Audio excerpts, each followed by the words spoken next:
Okay, regarding slavery and Abraham Lincoln, we've talked already about his early views on slavery. We talked about his House divided speech. Next, I want to talk about his first inaugural speech. Now, a little bit of background. This was a speech that he gave right after being sworn in as president. The word inaugural means the ceremony where the president officially takes office. Now, he did not win any of the southern states during the presidential election. In fact, South Carolina had already left the country. By the time he won the election back in November, but by the time he's actually sworn in, South Carolina has already taken off.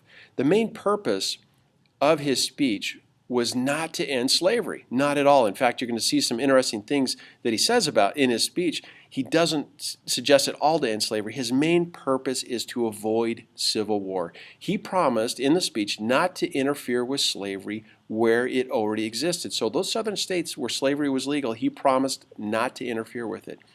He reiterated the rights of states to be able to determine if they wanted to keep slavery or not. He would not use the power of the federal government to determine that for them. He would let the states decide that.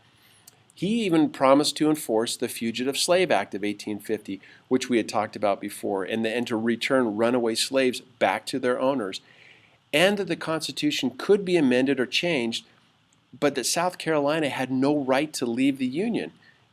He wanted to make a clear message to the southern states, listen, I'm not going to mess with the slavery, but you have no constitutional right to leave it. You need to stay with us. Really, the purpose of this speech was to reassure the southern states that he was not trying to end slavery. He was trying to keep the country together, and that to him was more important than ending slavery right then.